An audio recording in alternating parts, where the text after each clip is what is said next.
Punjab school education board ਦੀ site 'ਤੇ ਤੁਹਾਡਾ ਸਵਾਗਤ ਹੈ। ਅੱਜ ਅਸੀਂ ਗੱਲ ਕਰਾਂਗੇ 11th ਕਲਾਸ ਦੇ ਯੂਨਿਟ ਨੰਬਰ 3 ਸੈਸ਼ਨ 2 ਜਿਸ ਦਾ ਨਾਮ ਹੈ ਸੇਲਸ ਪ੍ਰਮੋਸ਼ਨ ਐਕਟੀਵਿਟੀਜ਼। ਸਭ ਤੋਂ ਪਹਿਲਾਂ ਅਸੀਂ ਜਾਣਦੇ ਹਾਂ ਸੇਲਸ ਪ੍ਰਮੋਸ਼ਨ ਹੁੰਦੀ ਕੀ ਹੈ। Sales promotion is the fastest growing area of the marketing activities. It is major component of promotion which help the retailer in improving the sales and generate higher profits। ਇਹਦਾ ਮਤਲਬ ਕੀ ਹੋਇਆ? ਇਹਦਾ ਮਤਲਬ ਅੱਜ ਦੀ date ਦੇ ਵਿੱਚ ਸੇਲਸ ਪ੍ਰਮੋਸ਼ਨ ਜਿਹੜੀ ਹੈਗੀ ਆ ਉਹ ਮਾਰਕੀਟਿੰਗ ਦਾ ਸਭ ਤੋਂ ਵੱਡਾ ਜ਼ਰੂਰੀ ਅੰਗ ਬਣ ਚੁੱਕੀ ਹੈ। ਹੁਣ ਇਹ ਅੰਗ ਕਿੱਦਾਂ ਬਣ ਚੁੱਕੀ ਹੈ? ਇਸ ਦੇ ਵਿੱਚ ਕੀ ਹੁੰਦਾ ਹੈ, ਜਦੋਂ ਇੱਕ ਪ੍ਰੋਡਕਟ ਲਾਂਚ ਹੁੰਦਾ ਹੈ ਜਾਂ ਜੋ ਪ੍ਰੋਡਕਟ ਮਾਰਕੀਟ ਦੇ ਵਿੱਚ ਆ ਚੁੱਕੇ ਹਨ, ਐਗਜ਼ਿਸਟ ਕਰ ਰਹੇ ਹਨ, ਉਹਨਾਂ ਸਭ ਨੂੰ ਆਪਣੀ ਹੋਂਦ ਬਣਾਉਣ ਦੇ ਲਈ ਕਸਟਮਰ ਤੱਕ ਆਪਣੀ ਪਹੁੰਚ ਕਰਨੀ ਪੈਂਦੀ ਹੈ। ਉਹਨਾਂ ਨੂੰ ਦੱਸਣਾ ਪੈਂਦਾ ਹੈ ਸਾਡਾ ਪ੍ਰੋਡਕਟ ਇਹ ਵਾਲਾ ਹੈ ਤੇ ਇਸ ਦਾ ਕੰਮ ਇਸ ਤਰ੍ਹਾਂ ਹੁੰਦਾ ਹੈ ਤੇ ਇਹ ਕੀ ਕੰਮ ਕਰਦਾ ਹੈ। ਇਹ ਸਾਰੇ ਕੰਮ ਨੂੰ ਕਸਟਮਰ ਤੱਕ ਪਹੁੰਚਾਉਣ ਦੀ ਪ੍ਰਕਿਰਿਆ ਨੂੰ ਸੇਲਸ ਪ੍ਰਮੋਸ਼ਨ ਕਿਹਾ ਜਾਂਦਾ ਹੈ। ਹੁਣ ਰਿਟੇਲਰ ਜਿਹੜੇ ਹੁੰਦੇ ਆ ਉਹ ਕੀ ਕਰਦੇ ਆ, ਆਪਣੀ ਸੇਲ ਵਧਾਉਣ ਦੇ ਲਈ ਇਹ ਚੀਜ਼ਾਂ ਨੂੰ ਯੂਜ਼ ਕਰਦੇ ਆ ਤੇ ਉਹਨਾਂ ਨਾਲ ਕੀ ਹੁੰਦਾ, ਉਹਨਾਂ ਦੀ ਸੇਲ ਵੱਧਦੀ ਹੈ। ਸੇਲ ਵਧਣ ਦੇ ਨਾਲ ਕੀ ਹੁੰਦਾ, ਉਹਨਾਂ ਦਾ ਪ੍ਰੋਫਿਟ ਦੇ ਵਿੱਚ ਵਾਧਾ ਹੁੰਦਾ ਹੈ। Promotion is like communication with an audience through a variety of non-personal and non-media channels। ਹੁਣ non-personal ਤੇ non-media channel ਦੇ ਥਰੂ ਇੱਕ ਕਮਿਊਨੀਕੇਟ ਪ੍ਰੋਸੈਸ ਹੁੰਦਾ ਜਿਹਦੇ ਨਾਲ ਪ੍ਰਮੋਸ਼ਨ ਕੀਤੀ ਜਾਂਦੀ ਹੈ ਕਿਸੇ ਵੀ ਵਸਤੂ ਦੀ ਜਾਂ ਕਿਸੇ ਵੀ ਸਰਵਿਸ ਦੀ। ਇਹ ਹੋ ਗਈ ਸੇਲਸ ਪ੍ਰਮੋਸ਼ਨ। ਉਸ ਤੋਂ ਬਾਅਦ ਅਸੀਂ ਦੇਖਦੇ ਹਾਂ ਓਬਜੈਕਟਿਵਸ ਕੀ ਹਨ ਸੇਲਸ ਪ੍ਰਮੋਸ਼ਨ ਦੇ। ਚਲੋ ਦੇਖਦੇ ਹਾਂ। ਸੇਲਸ ਪ੍ਰਮੋਸ਼ਨ ਥੋੜੇ ਸਮੇਂ ਦੇ ਲਈ ਆਪਣੀ ਸੇਲ ਵਧਾਉਣ ਦਾ ਇੱਕ ਤਰੀਕਾ ਹੁੰਦਾ ਹੈ। ਜਿੱਦਾਂ ਕਿ ਅਸੀਂ ਅੱਜ ਆਪਣੀ ਸੇਲਸ ਪ੍ਰਮੋਸ਼ਨ ਕਰ ਰਹੇ ਹਾਂ ਤੇ ਇਹ 1-2 ਦਿਨ ਜਾਂ 1 ਹਫ਼ਤੇ ਤੱਕ ਜ਼ਿਆਦਾ ਕਸਟਮਰ ਦੇ ਮਾਈਂਡ ਦੇ ਵਿੱਚ ਰਹੇਗੀ। ਉਸ ਤੋਂ ਬਾਅਦ ਇਹ ਸੇਲਸ ਪ੍ਰਮੋਸ਼ਨ ਕੋਈ ਹੋਰ ਪ੍ਰੋਡਕਟ ਆ ਕੇ ਲੈ ਲਏਗਾ ਜੇ ਅਸੀਂ ਪ੍ਰੋਡਕਟ ਦੀ ਆਪਣੇ ਸੇਲਸ ਪ੍ਰਮੋਸ਼ਨ ਨਹੀਂ ਕਰਾਂਗੇ ਤਾਂ। ਫਿਰ ਉਸ ਤੋਂ ਬਾਅਦ ਕੀ ਹੋਏਗਾ, ਇਸ ਦੇ ਲਈ ਓਬਜੈਕਟਿਵ ਜਿਹੜੇ ਮੇਨ ਲਏ ਜਾਂਦੇ ਉਹ ਕਿਹੜੇ ਹਨ? Detail information about a product. Sales promotion ਦਾ ਸਭ ਤੋਂ ਵੱਡਾ ਓਬਜੈਕਟਿਵ ਹੋਣਾ ਚਾਹੀਦਾ ਜਦੋਂ ਕਸਟਮਰ ਸੇਲਸ ਐਗਜ਼ੀਕਿਊਟਿਵ ਕੋਲ ਪਹੁੰਚੇ ਤਾਂ ਉਸ ਨੂੰ ਇਸ ਦੇ ਬਾਰੇ ਪੂਰੀ ਜਾਣਕਾਰੀ ਹੋਣੀ ਚਾਹੀਦੀ ਹੈ ਕਿ ਸਾਡਾ ਪ੍ਰੋਡਕਟ ਕਿਹੜਾ ਹੈ ਅਤੇ ਇਹ ਕੰਮ ਕਿਸ ਤਰ੍ਹਾਂ ਕਰਦਾ ਹੈ। ਇਹ ਸਾਰੀ ਇਨਫੋਰਮੇਸ਼ਨ ਇੱਕ ਸੇਲਸ ਐਗਜ਼ੀਕਿਊਟਿਵ ਕੋਲ ਹੋਣੀ ਚਾਹੀਦੀ ਹੈ। ਉਸ ਤੋਂ ਬਾਅਦ ਆ ਗਿਆ increase the product trial to customer satisfaction. ਜਿੰਨਾ ਅਸੀਂ ਆਪਣੇ ਪ੍ਰੋਡਕਟ ਦਾ ਟ੍ਰਾਇਲ ਕਸਟਮਰ ਦੇ ਸਾਹਮਣੇ ਕਰਾਂਗੇ ਉਨੀ ਹੀ ਪ੍ਰੋਡਕਟ ਦੀ ਨੌਲੇਜ ਕਸਟਮਰ ਨੂੰ ਵਧੇਗੀ ਤੇ ਕਸਟਮਰ ਉਸ ਨੂੰ ਲੈ ਕੇ ਸੈਟਿਸਫਾਈ ਹੋਏਗਾ।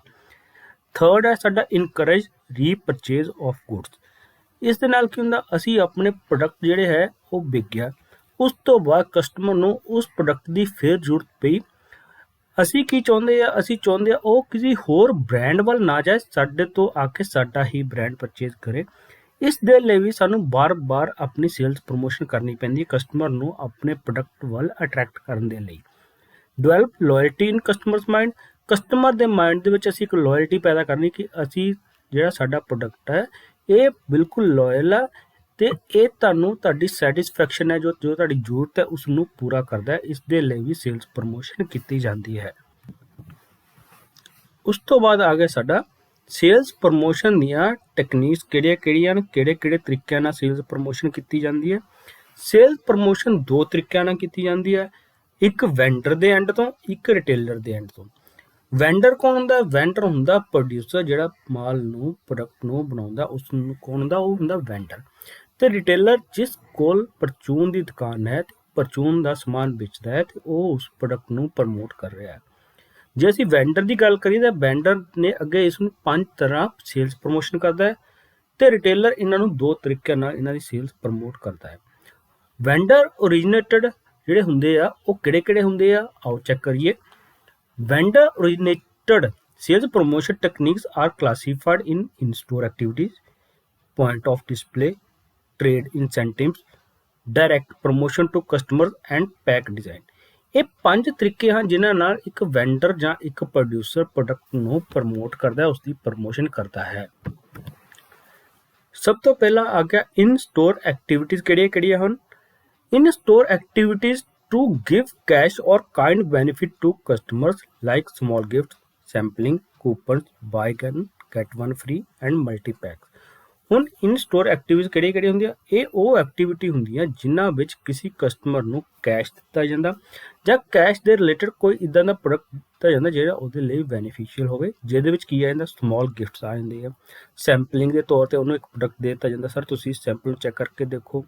ਕੂਪਨਸ ਦਿੱਤੇ ਜਾਂਦੇ ਆ, ਕੈਸ਼ ਕੂਪਨਸ, ਤੁਸੀਂ ਪ੍ਰੋਡਕਟ ਪਰਚੇਜ਼ ਕਰੋਗੇ ਤੁਹਾਨੂੰ ਇੱਥੇ 10% ਡਿਸਕਾਊਂਟ ਮਿਲੂਗਾ, ਬਾਈ 1 ਗੈਟ 1 ਫ੍ਰੀ, ਇੱਕ ਪਰਚੇਜ਼ ਕਰੋ ਉਹਦੇ ਨਾਲ ਇੱਕ ਫ੍ਰੀ ਤੁਹਾਨੂੰ ਮਿਲੇਗਾ। ਇਸ ਤਰ੍ਹਾਂ ਦੇ ਪ੍ਰੋਡਕਟ ਇਨ ਸਟੋਰ ਐਕਟੀਵਿਟੀਜ਼ ਦੇ ਵਿੱਚ ਦਿੱਤੇ ਜਾਂਦੇ ਆ ਜਿਹੜੇ ਕਸਟਮਰ ਨੂੰ ਉਹਦੇ ਵੱਲ ਅਟਰੈਕਟ ਕਰਦੇ ਉਸ ਪ੍ਰੋਡਕਟ ਦੇ ਵੱਲ।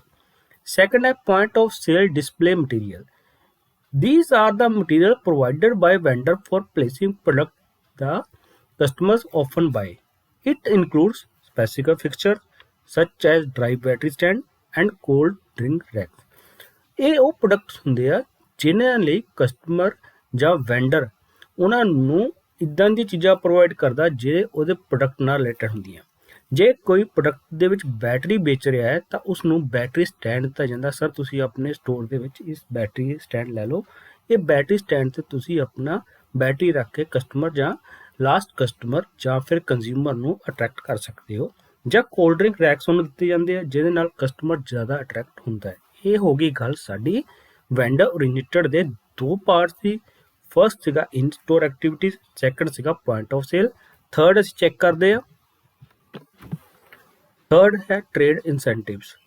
These are trade-offs or cash incentives directly provided by vendors to the retailers. ਇਹਨਾਂ ਵਿੱਚ ਇੱਕ ਵੈਂਡਰ ਔਰ ਇੱਕ ਪ੍ਰੋਡਿਊਸਰ ਰਿਟੇਲਰ ਨੂੰ ਕੈਸ਼ ਜਾਂ ਉਹਨਾਂ ਨਾਲ ਰਿਲੇਟਡ ਕੋਈ ਇੱਦਾਂ ਦੀ ਚੀਜ਼ ਪ੍ਰੋਵਾਈਡ ਕਰਦਾ ਜਿਹਦੇ ਨਾਲ ਰਿਟੇਲਰ ਉਹਨਾਂ ਦੇ ਪ੍ਰੋਡਕਟ ਵੱਲ ਅਟਰੈਕਟ ਹੁੰਦਾ ਹੈ। ਫੋਰਥ ਹੈ direct promotion to the customers. The vendor or manufacturer may make use of direct promotion at the consumer's doorstep. ਇਹ ਉਹ ਵੈਂਡਰਸ ਹੁੰਦੇ ਜਾਂ ਉਹ ਪ੍ਰੋਡਿਊਸਰ ਜਾਂ ਉਹ ਮੈਨੂਫੈਕਚਰਰ ਹੁੰਦੇ ਆ ਜਿਹੜੇ ਪ੍ਰੋਡਕਟ ਨੂੰ ਬਣਾਉਂਦੇ ਆ ਤੇ ਉਸ ਤੋਂ ਬਾਅਦ ਉਹ ਕੰਜ਼ਿਊਮਰ ਦੇ ਘਰ, ਕੰਜ਼ਿਊਮਰ ਦੇ ਨਾ ਕਿ ਕਸਟਮਰ ਔਰ ਰਿਟੇਲਰ ਦੇ, ਕੰਜ਼ਿਊਮਰ ਦੇ ਘਰ ਤੱਕ ਪਹੁੰਚ ਕਰਦੇ ਆ ਤੇ ਉਹਨਾਂ ਨੂੰ ਆਪਣੀ ਪ੍ਰੋਡਕਟ ਦੀ ਨੌਲੇਜ ਦਿੰਦੇ ਆ ਤੇ ਉਹਨਾਂ ਨੂੰ ਕੈਸ਼ ਕੂਪਨਸ ਜਾਂ ਫਿਰ ਫ੍ਰੀ ਸੈਂਪਲ ਦੇ ਕੇ ਆਪਣੇ ਪ੍ਰੋਡਕਟ ਦੇ ਵੱਲ ਅਟਰੈਕਟ ਕਰਦੇ ਹਨ। ਤੁਸੀਂ ਸਾਡਾ ਪ੍ਰੋਡਕਟ ਇੱਕ ਵਾਰ ਯੂਜ਼ ਕਰਕੇ ਦੇਖੋ, ਇਹਦੇ ਲਈ ਤੁਹਾਨੂੰ ਜ਼ਿਆਦਾ ਬੈਨੀਫੀਸ਼ੀਅਲ ਹੋਏਗਾ rather than other product. Fifth ਆ ਗਿਆ ਇਹਦੇ ਵਿੱਚ pack design. It is one of the most important technique of promotion for retailer. ਇਹ ਬਹੁਤ ਇੰਪੋਰਟੈਂਟ ਐਕਟੀਵਿਟੀ ਆ ਰਿਟੇਲਰ ਦੇ ਲਈ ਜਿਹਦੇ ਨਾਲ ਉਹ ਆਪਣੇ ਪ੍ਰੋਡਕਟ ਨੂੰ ਪ੍ਰਮੋਟ ਕਰਦੇ ਆ। ਰਿਟੇਲਰ ਕੀ ਕਰਦੇ ਆ, ਇੱਕ ਪੈਕ ਡਿਜ਼ਾਈਨ ਕਰਦੇ ਆ ਤੇ ਉਹਨਾਂ ਨੂੰ ਉਹ ਪ੍ਰੋਡਕਟ ਪੈਕ ਨੂੰ ਜ਼ਿਆਦਾ ਇੰਪੋਰਟੈਂਟ ਦਿੰਦੇ ਆ ਇਨਸਟੈਡ ਆਫ देयर ਕੰਟੈਂਟ, ਉਹਨਾਂ ਵਿੱਚ ਪ੍ਰੋਡਕਟ ਦੇ ਵਿੱਚ ਹੈ ਕੀ ਆ। ਇਹ ਹੋ ਗਈਆਂ ਚੀਜ਼ਾਂ ਵੈਂਡਰ ਓਰੀਐਂਟਡ ਦੇ ਅੰਦਰ। ਹੁਣ ਅਸੀਂ ਗੱਲ ਕਰਦੇ ਹਾਂ ਰਿਟੇਲਰ ਓਰੀਐਂਟਡ ਕਿਹੜੇ ਕਿਹੜੇ ਪ੍ਰੋਡਕਟਸ ਆ। all these measures which normally motivate the customer to buy more and thus increase the sale of product are retailer oriented promotion techniques. These include following: window display. A window display in a shop is for displaying item for sale or otherwise designed to attract customer to the store. ਹੁਣ ਇਹ ਕੌਣ ਹੁੰਦੇ ਆ? ਇਹ ਉਹ ਹੁੰਦੇ ਆ ਜੋ ਰਿਟੇਲਰ, ਜੋ ਪਰਚੂਨਕਾਰ ਆਪਣੀ ਦੁਕਾਨ, ਆਪਣੇ ਸਟੋਰ ਦੇ ਵਿੱਚ ਪ੍ਰੋਡਕਟ ਨੂੰ ਡਿਸਪਲੇ ਕਰਨ ਦੇ ਲਈ ਲਗਾ ਦਿੰਦੇ ਹਨ ਤੇ ਉਹਨਾਂ ਨੂੰ ਦੇਖ ਕੇ ਕਸਟਮਰ ਜਾਂ ਫਿਰ ਕੰਜ਼ਿਊਮਰ ਉਹਨਾਂ ਵੱਲ ਅਟਰੈਕਟ ਹੁੰਦੇ ਹਨ। ਤੁਸੀਂ ਦੇਖਿਆ ਹੋਣਾ ਕਈ ਦੁਕਾਨ ਤੇ ਅਸੀਂ ਜਾਂਦੇ ਆ, ਮੋਬਾਈਲ ਦੀ ਦੁਕਾਨ ਤੇ ਜਾਂ ਫਿਰ ਕਿਸੇ ਹੋਰ ਦੁਕਾਨ ਤੇ ਜਾਂਦੇ ਆ ਤਾਂ ਉੱਥੇ ਕੀ ਹੁੰਦਾ, ਸਾਡੇ ਸਾਹਮਣੇ ਮੋਬਾਈਲ ਲੱਗੇ ਹੁੰਦੇ ਆ। ਉਹ ਮੋਬਾਈਲ ਕਿਉਂ ਲੱਗੇ ਹੁੰਦੇ ਆ? ਉਹਨੂੰ ਅਸੀਂ ਵਿੰਡੋ ਡਿਸਪਲੇ ਕਹਿੰਦੇ ਤਾਂ ਕਿ ਕਸਟਮਰ ਉਹਨਾਂ ਨੂੰ ਦੇਖੇ ਤੇ ਉਹਨਾਂ ਵੱਲ ਅਟਰੈਕਟ ਹੋਵੇ ਤੇ ਉਹ ਵਸਤੂ ਨੂੰ ਪਰਚੇਜ ਕਰ ਲਵੇ। ਨੈਕਸਟ ਆ ਗਿਆ ਇਹਦੇ ਵਿੱਚ ਇਨ ਸਟੋਰ ਡਿਸਪਲੇ। ਇਨ ਸਟੋਰ ਡਿਸਪਲੇ ਇਨਕਲੂਡਸ ਮੈਨੀ ਪ੍ਰਮੋਸ਼ਨ ਟੈਕਨੀਕਸ। ਇਹਦੇ ਵਿੱਚ ਬਹੁਤ ਸਾਰਾ ਐਕਟੀਵਿਟੀਜ਼ ਆ ਜਾਂਦੀਆਂ ਸੱਚ as mass display, multiple product promotion demonstration and free gift. ਇਹ ਸਾਰੇ ਚੀਜ਼ਾਂ ਆਉਂਦੀਆਂ ਇਨ ਸਟੋਰ ਡਿਸਪਲੇ ਦੇ ਵਿੱਚ ਰਿਟੇਲਰ ਓਰੀਐਂਟਡ ਦੇ ਅੰਦਰ। ਇਹ ਹੋ ਗਈ ਸਾਡੀ ਗੱਲ retailer and vendor oriented promotions ਦੀ। ਉਸ ਤੋਂ ਬਾਅਦ ਅਸੀਂ ਚੱਲਦੇ ਆ ਨੈਕਸਟ ਆਪਣੇ ਤੇ ways to influence customers buying ਕਿਹੜੀਆਂ ਹਨ ਉਹ ਦੇਖਦੇ ਆ। ਚਲੋ ਚੈੱਕ ਕਰੀਏ। ਹੁਣ ਇਹ ਫੈਕਟਰ ਜਿਹੜੇ ਹੈਗੇ ਆ ਕਿਹੜੇ ਕਿਹੜੇ ਇਨਫਲੂਐਂਸ ਕਰਦੇ ਆ ਕਸਟਮਰ ਦੇ ਬਿਹੇਵੀਅਰ ਨੂੰ ਕਿਸੇ ਪ੍ਰੋਡਕਟ ਨੂੰ ਪਰਚੇਜ਼ ਕਰਨ ਤੋਂ ਪਹਿਲਾਂ। ਚਲੋ ਦੇਖਦੇ ਆ। Consumer behavior can be broadly classified as the decision and actions that influence the purchasing behavior of a consumer. ਕਿਸੇ ਵੀ ਕੰਜ਼ਿਊਮਰ ਉਪਭੋਗਤਾ ਦਾ ਬਿਹੇਵੀਅਰ ਜੋ ਹੈ ਵਸਤੂ ਨੂੰ ਪਰਚੇਜ਼ ਕਰਨ ਦਾ, ਉਹਨੂੰ ਲੈ ਕੇ ਕੋਈ ਵੀ ਡਿਸੀਜਨ ਲੈਣਾ ਜਾਂ ਐਕਸ਼ਨ ਲੈਣਾ, ਉਹਨੂੰ ਕਿਹੜੇ ਕਿਹੜੇ ਫੈਕਟਰ ਐਸੋਸੀਏਟ ਕਰਦੇ ਆ। ਇਹ ਹੈਗੇ ਆ, ਇਹ sales associate is expected to handle the prospective customer in a way to convert them to the user of firm's product. ਹੁਣ ਇਹ ਸਭ ਤੋਂ ਵੱਡਾ ਰੋਲ ਬਣ ਜਾਂਦਾ ਹੈ ਸੇਲਸ ਐਸੋਸੀਏਟ ਦਾ, ਕਿ ਉਹ ਕਸਟਮਰ ਦੇ ਬਿਹੇਵੀਅਰ ਨੂੰ ਇਸ ਤਰ੍ਹਾਂ ਕਨਵਰਟ ਕਰੇ ਕਿ ਉਹ ਪ੍ਰੋਡਕਟ ਉਹਨਾਂ ਦਾ ਪਰਚੇਜ਼ ਕਰ ਲਵੇ ਅਤੇ ਪਰਚੇਜ਼ ਕਰਨ ਤੋਂ ਬਾਅਦ ਉਸਨੂੰ ਚੰਗੀ ਤਰ੍ਹਾਂ ਯੂਜ਼ ਕਰਕੇ ਰੀਪਰਚੇਜ਼ ਕਰੇ। ਇਹ ਸਭ ਬਿਹੇਵੀਅਰ ਕਿਤੇ ਡਿਪੈਂਡ ਕਰਦੇ ਆ, ਸੇਲਸ ਐਸੋਸੀਏਟ ਤੇ। ਸੇਲਸ ਐਸੋਸੀਏਟ ਪ੍ਰੋਸਪੈਕਟਿਵ ਕਸਟਮਰ ਨੂੰ ਕਸਟਮਰ ਦੇ ਵਿੱਚ ਕਨਵਰਟ ਕਰਨਾ ਉਸਦਾ ਮੇਨ ਕੰਮ ਹੁੰਦਾ। ਇੱਥੇ ਜੇ ਕੁਐਸਚਨ ਆ ਗਿਆ ਪ੍ਰੋਸਪੈਕਟਿਵ ਕਸਟਮਰਸ ਕਿਹੜੇ ਹੁੰਦੇ ਆ। ਪ੍ਰੋਸਪੈਕਟਿਵ ਕਸਟਮਰ ਸਾਡੇ ਉਹ ਕਸਟਮਰ ਹੁੰਦੇ ਜਿਨ੍ਹਾਂ ਨੇ ਹਜੇ ਤੱਕ ਸਾਡਾ ਪ੍ਰੋਡਕਟ ਪਰਚੇਜ਼ ਨਹੀਂ ਕੀਤਾ, ਪਰ ਉਹ ਪਰਚੇਜ਼ ਕਰਨ ਦੇ ਇੱਛੁਕ ਹੁੰਦੇ, ਜਾਂ ਫਿਰ ਸੰਭਾਵਿਤ ਕਸਟਮਰ ਹੁੰਦੇ ਜਿਨ੍ਹਾਂ ਨੇ ਸਾਡੀ ਉਹ ਪ੍ਰੋਡਕਟ ਪਰਚੇਜ਼ ਕਰਨਾ, ਜਾਂ ਕਿਸੇ ਨੇ ਇਸ ਤਰ੍ਹਾਂ ਦਾ ਕੋਈ ਪ੍ਰੋਡਕਟ ਪਰਚੇਜ਼ ਕਰਨਾ। ਇਹਦੇ ਕਿਹੜੇ ਕਿਹੜੇ ਫੈਕਟਰ ਇਨਫਲੂਐਂਸ ਕਰਦੇ ਆ ਕਸਟਮਰ ਬਿਹੇਵੀਅਰ ਤੇ, ਚਲੋ ਦੇਖਦੇ ਆ। ਆਇਡੈਂਟੀਫਾਈ ਦਾ ਪ੍ਰੋਸਪੈਕਟਿਵ ਕਸਟਮਰ। ਸਭ ਤੋਂ ਪਹਿਲਾਂ ਸਾਨੂੰ ਆਪਣਾ ਸੰਭਾਵਿਤ ਗਾਹਕ ਦੇਖਣਾ ਪੈਣਾ। ਸਾਡਾ ਸੰਭਾਵਿਤ ਗਾਹਕ ਕਿਹੜਾ, ਜਿਹੜਾ ਸਾਡੀ ਪ੍ਰੋਡਕਟ ਨੂੰ ਪਰਚੇਜ਼ ਕਰੇਗਾ ਜਾਂ ਨਹੀਂ ਪਰਚੇਜ਼ ਕਰੇਗਾ। ਜਦੋਂ ਸਾਡੇ ਸਟੋਰ ਦੇ ਵਿੱਚ ਕੋਈ ਪ੍ਰੋਡਕਟ ਲੈਣ ਲਈ ਕੋਈ ਗਾਹਕ ਆ ਗਿਆ, ਇਹਦਾ ਮਤਲਬ ਉਹ ਸਾਡਾ ਪ੍ਰੋਸਪੈਕਟਿਵ ਕਸਟਮਰ ਹੈ। ਚਾਹੇ ਉਹ ਮਾਈਂਡ ਬਣਾ ਕੇ ਆਇਆ ਪ੍ਰੋਡਕਟ ਪਰਚੇਜ਼ ਕਰਨ ਦੇ ਲਈ, ਜਾਂ ਉਹ ਪ੍ਰੋਡਕਟ ਪਰਚੇਜ਼ ਕਰਨ ਦੇ ਲਈ ਮਾਈਂਡ ਨਹੀਂ ਬਣਾ ਕੇ ਆਇਆ, ਪਰ ਉਹ ਸਾਡਾ ਪ੍ਰੋਸਪੈਕਟਿਵ ਕਸਟਮਰ ਹੈ। ਉਸ ਤੋਂ ਬਾਅਦ ਕੀ ਹੁੰਦਾ, ਕਲੈਕਟ ਇਨਫੋਰਮੇਸ਼ਨ ਪ੍ਰੋਡਕਟ। ਕਿਸੇ ਵੀ ਸੇਲਸ ਐਸੋਸੀਏਟ ਦੇ ਲਈ ਆਪਣੇ ਪ੍ਰੋਡਕਟ ਦੇ ਬਾਰੇ ਪੂਰੀ ਇਨਫੋਰਮੇਸ਼ਨ ਹੋਣੀ ਬਹੁਤ ਜ਼ਰੂਰੀ ਹੈ। ਜੇ ਉਸ ਦੇ ਕੋਲ ਪ੍ਰੋਡਕਟ ਦੀ ਇਨਫੋਰਮੇਸ਼ਨ ਹੋਣੀ ਚਾਹੀਦੀ ਹੈ ਜਿਸ ਨਾਲ ਕਿ ਸੇਲਸ ਐਸੋਸੀਏਟ ਆਪਣੇ ਗਾਹਕਾਂ ਨੂੰ ਸੰਤੁਸ਼ਟ ਕਰ ਸਕੇ ਤੇ ਉਹਨਾਂ ਦੀ ਜੋ ਕੁਆਰੀਜ਼ ਹੁੰਦੀਆਂ ਹਨ ਉਹਨਾਂ ਨੂੰ ਸੋਲਵ ਕਰ ਸਕੇ। ਨੈਕਸਟ ਹੈ ਸਾਡਾ ਇਨਲਾਈਟ ਦਾ products feature and advantage in comparison with the competitor product. ਇਹਦੇ ਵਿੱਚ ਇੱਕ ਸੇਲਸ ਐਸੋਸੀਏਟ ਨੂੰ ਆਪਣੇ ਕੰਪੀਟੀਟਰ ਦੀ ਜਾਣਕਾਰੀ ਹੋਣੀ ਚਾਹੀਦੀ ਹੈ। ਉਹਨਾਂ ਵਿੱਚ ਕਿਹੜੇ ਕਿਹੜੇ ਫੀਚਰਸ ਹਨ, ਉਹਨਾਂ ਦੇ ਕਿਹੜੇ ਕਿਹੜੇ ਫਾਇਦੇ ਹਨ, ਤਾਂ ਹੀ ਉਹ ਪ੍ਰੋਡਕਟ ਆਪਣੇ ਨੂੰ ਕੰਪੀਟੀਟਰ ਦੇ ਪ੍ਰੋਡਕਟ ਨਾਲ ਕੰਪੈਰੀਜ਼ਨ ਕਰਕੇ ਆਪਣੇ ਗਾਹਕ ਨੂੰ ਸੰਤੁਸ਼ਟ ਕਰ ਸਕਦਾ ਹੈ ਤੇ ਉਹਨਾਂ ਨੂੰ ਪ੍ਰੋਡਕਟ ਖਰੀਦਣ ਦੇ ਲਈ ਮਜਬੂਰ ਕਰ ਸਕਦਾ ਹੈ। ਪ੍ਰੈਜ਼ੈਂਟ ਔਰ ਡੈਮੋਸਟ੍ਰੇਟ ਦਾ ਪ੍ਰੋਡਕਟ ਇਨ ਇੰਟਰਸਟਿੰਗ ਮੈਨਰ। ਜਦੋਂ ਉਸਨੇ ਪ੍ਰੋਡਕਟ ਆਪਣਾ ਡੈਮੋਸਟ੍ਰੇਟ ਕਰਨਾ ਹੈ ਪ੍ਰੋਡਕਟ ਕਿਸੇ ਗਾਹਕ ਨੂੰ, ਤਾਂ ਉਹ ਇਸ ਅੰਦਾਜ਼ ਨਾਲ ਕਰਨਾ ਹੈ ਕਿ ਗਾਹਕ ਨੂੰ ਉਹ ਚੰਗਾ ਲੱਗੇ, ਇੰਟਰਸਟਿੰਗ ਲੱਗੇ ਤੇ ਜਿਹਦੇ ਨਾਲ ਉਹ ਪ੍ਰੋਡਕਟ ਵੱਲ ਆਕਰਸ਼ਿਤ ਹੋ ਸਕੇ। ਜੇ ਕੋਈ ਓਬਜੈਕਸ਼ਨ ਹੈ ਗਾਹਕ ਦਾ ਤਾਂ ਉਹਨੂੰ ਇਮੀਡੀਏਟਲੀ ਸੋਲਵ ਕਰੋ। ਨੈਕਸਟ ਹੈ warranty period and assure other sales services. ਇਸ ਦੇ ਵਿੱਚ ਆ ਗਿਆ ਕਸਟਮਰ ਨਾਲ ਵਾਰੰਟੀ ਪੀਰੀਅਡ ਦੀ ਗੱਲ ਜ਼ਰੂਰ ਕਰੋ। ਇਸ ਪ੍ਰੋਡਕਟ ਦੇ ਬਾਰੇ ਉਸ ਨੂੰ ਵਾਰੰਟੀ ਪੀਰੀਅਡ ਦੀ ਜਾਣਕਾਰੀ ਦਿਓ ਅਤੇ ਹੋਰ sales services, after sale service and pre sale services ਦੀਆਂ ਜਾਣਕਾਰੀ ਦਿਓ। ਪ੍ਰੀ ਸੇਲ ਸਰਵਿਸ ਕੀ ਹੁੰਦੀ ਹੈ? ਪ੍ਰੀ ਸੇਲ ਸਰਵਿਸ ਹੁੰਦੀ ਹੈ ਵਸਤੂ ਨੂੰ ਗਾਹਕ ਦੁਆਰਾ ਖਰੀਦਣ ਤੋਂ ਪਹਿਲਾਂ ਜਿਹੜੀ ਸਰਵਿਸ ਦਿੱਤੀ ਜਾਂਦੀ ਹੈ ਉਹ ਹੁੰਦੀ pre sale service. Post sale service ਕੀ ਹੁੰਦੀ ਹੈ? ਪੋਸਟ ਸੇਲ ਸਰਵਿਸ ਹੁੰਦੀ ਹੈ ਜਦੋਂ ਗਾਹਕ ਵਸਤੂ ਨੂੰ ਖਰੀਦ ਲੈਂਦਾ ਹੈ, ਉਸ ਤੋਂ ਬਾਅਦ ਉਸ ਨੂੰ ਜਿਹੜੀ ਸਰਵਿਸ ਦਿੱਤੀ ਜਾਂਦੀ ਹੈ ਉਹ ਹੁੰਦੀ ਹੈ ਪੋਸਟ ਸੇਲ ਸਰਵਿਸ। ਨੈਕਸਟ ਹੈ ਸਾਡਾ maintain continuous relationship with customers to get their feedback on product satisfaction. ਇਸ ਦੇ ਵਿੱਚ ਕੀ ਹੁੰਦਾ ਹੈ, ਗਾਹਕ ਦੇ ਕੋਲੋਂ ਫੀਡਬੈਕ ਲਿਆ ਜਾਂਦਾ ਹੈ, ਉਸ ਨੂੰ ਉਹ ਪ੍ਰੋਡਕਟ ਜੋ ਯੂਜ਼ ਕਰ ਰਿਹਾ ਹੈ ਉਹ ਕਿਸ ਤਰ੍ਹਾਂ ਦਾ ਲੱਗਾ, ਉਹ ਉਸ ਦੇ ਨਾਲ ਸੈਟਿਸਫਾਈ ਹੈ ਜਾਂ ਨਹੀਂ ਹੈ, ਜੋ ਉਸ ਦੀ ਜ਼ਰੂਰਤ ਸੀ ਉਹ ਪੂਰੀ ਹੋ ਰਹੀ ਹੈ ਜਾਂ ਨਹੀਂ ਹੋ ਰਹੀ। ਇਹ ਸਭ ਚੀਜ਼ਾਂ ਸਨ ways to influence customer buy. Customer ਨੂੰ ਪ੍ਰੋਡਕਟ ਖਰੀਦਣ ਦੇ ਲਈ ਇਨਫਲੂਐਂਸ ਕਰਨ ਦੇ ਲਈ ਇਹ ਸਭ ਚੀਜ਼ਾਂ ਸਨ। ਇਸ ਤੋਂ ਬਾਅਦ ਅੱਗੇ ਦੇਖਦੇ ਹਾਂ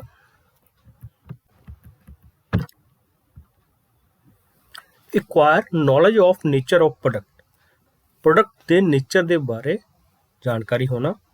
सब तो पहला सानू इसनू दो पार्ट्स दे विच डिवाइड करना पैंदा है प्रोडक्ट दी करैक्टरिस्टिक नू, विशेषतावां नू एक्सप्लिसिट एंड इंप्लिसिट। एक्सप्लिसिट किहड़ियां हुंदियां, इन्हां दे विच आ जांदी physical configuration, associate service, package and brand name. उस तो बाद आ जांदा इहदे विच product size and life cycle. जे असीं फिजिकल कन्फिगरेशन की गल करिए, ये product is a bundle of physical stuff Every product has its own shape, size, density, odor, taste, texture, color, weight, and a host of other physical attributes. ਹਰ ਇੱਕ product ਦੀ ਆਪਣੀ ਇੱਕ shape ਹੁੰਦੀ ਹੈ, ਆਪਣਾ ਇੱਕ ਕਰੈਕਟਰਿਸਟਿਕ ਹੁੰਦਾ ਹੈ, ਆਪਣੀ ਇੱਕ ਵਿਸ਼ੇਸ਼ਤਾ ਹੁੰਦੀ ਹੈ, ਆਪਣਾ ਡੈਂਸਿਟੀ ਹੁੰਦਾ, ਆਪਣਾ ਟੇਸਟ ਹੁੰਦਾ। ਇਹਨਾਂ ਸਭ ਚੀਜ਼ਾਂ ਨੂੰ ਮਿਲਾ ਕੇ ਉਹ ਇੱਕ ਫਿਜ਼ੀਕਲ ਪ੍ਰੋਡਕਟ ਬਣਦਾ ਹੈ। ਜਿਸ ਤਰ੍ਹਾਂ ਹਰ ਇਨਸਾਨ ਅਲੱਗ-ਅਲੱਗ ਹਨ, ਉਸੇ ਤਰ੍ਹਾਂ ਹਰ ਪ੍ਰੋਡਕਟ ਅਲੱਗ-ਅਲੱਗ ਹਨ। ਇਸੇ ਨੂੰ ਲੈ ਕੇ ਇੱਕ ਪ੍ਰੋਡਕਟ ਬਣਾਇਆ ਜਾਂਦਾ। ਫਿਜ਼ੀਕਲ ਕਨਫੀਗਰੇਸ਼ਨ ਪ੍ਰੋਡਕਟ ਦੀ ਕੀ ਹੈ, ਉਹ ਕਿਸ ਤਰ੍ਹਾਂ ਬਣਿਆ ਤੇ ਉਹਨੂੰ ਬਣਾਉਣ ਦੇ ਵਿੱਚ ਕਿਹੜੇ ਚੀਜ਼ਾਂ ਯੂਜ਼ ਹੋਈਆਂ, ਇਹਨਾਂ ਸਭ ਨੂੰ ਲੈ ਕੇ ਅਸੀਂ ਚੱਲਦੇ ਹਾਂ ਤਾਂ ਉਹ ਹੋ ਗਈ ਫਿਜ਼ੀਕਲ ਕਨਫੀਗਰੇਸ਼ਨ। ਉਸ ਤੋਂ ਬਾਅਦ ਆ ਗਈ ਐਸੋਸੀਏਟਡ ਸਰਵਿਸ। ਇਹ sales associate should have knowledge of before and after sale service. ਜਿਸ ਤਰ੍ਹਾਂ ਤੁਹਾਨੂੰ ਪਹਿਲਾਂ ਦੱਸਿਆ ਕਿ ਇੱਕ ਸੇਲਸ ਐਸੋਸੀਏਟ ਨੂੰ ਪ੍ਰੋਡਕਟ ਦੀ ਪੂਰੀ ਨੌਲੇਜ ਹੋਣੀ ਚਾਹੀਦੀ ਹੈ, ਪ੍ਰੀ ਸੇਲ ਸਰਵਿਸ ਤੇ ਪੋਸਟ ਸੇਲ ਸਰਵਿਸ। ਜਿਸ ਤਰ੍ਹਾਂ ਤੁਹਾਨੂੰ ਥੋੜੀ ਦੇਰ ਪਹਿਲਾਂ ਦੱਸਿਆ ਪ੍ਰੀ ਸੇਲ ਸਰਵਿਸ ਕੀ ਹੁੰਦੀ ਹੈ। ਪ੍ਰੀ ਸੇਲ ਸਰਵਿਸ ਔਰ ਬਿਫੋਰ ਸੇਲ ਸਰਵਿਸ ਹੁੰਦੀ ਹੈ ਜਦੋਂ ਪ੍ਰੋਡਕਟ ਨੂੰ ਵੇਚਣ ਤੋਂ ਪਹਿਲਾਂ ਗਾਹਕ ਨੂੰ ਸਰਵਿਸ ਦਿੱਤੀ ਜਾਂਦੀ ਹੈ, ਉਹ ਹੁੰਦੀ ਹੈ pre sale service.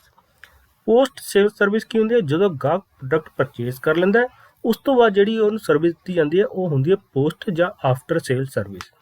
Pre sale service ਦੇ ਵਿੱਚ ਕੀ ਆ ਜਾਂਦਾ, demonstration, product demonstration, informing about credit facilities, ਇਹ ਉਹਦੀ ਪ੍ਰੀ ਸੇਲ ਸਰਵਿਸ ਔਰ ਬਿਫੋਰ ਸੇਲ ਸਰਵਿਸ ਦੇ ਵਿੱਚ ਆ ਜਾਂਦਾ।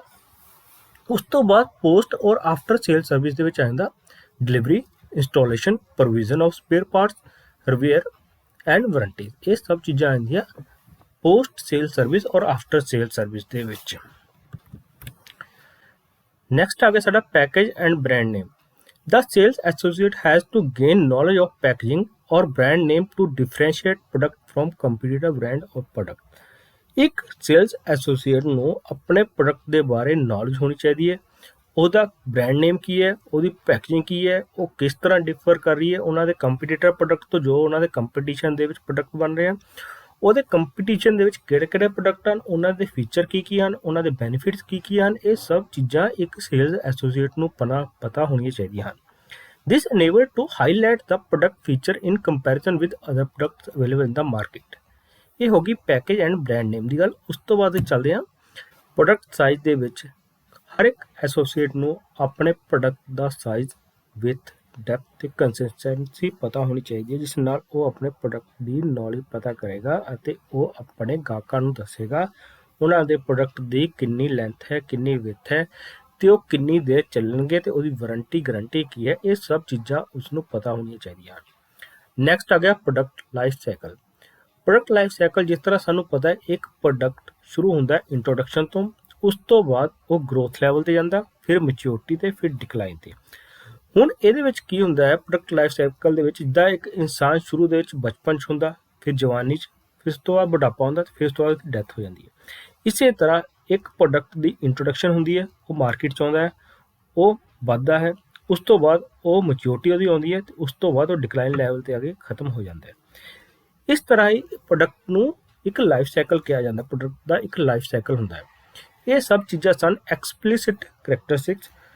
ਉਸ ਤੋਂ ਅੱਗੇ ਇੰਪਲੀਸਿਟ। ਇੰਪਲੀਸਿਟ ਦੇ ਵਿੱਚ ਪ੍ਰੋਡਕਟ ਸਿੰਬੋਲਿਕ।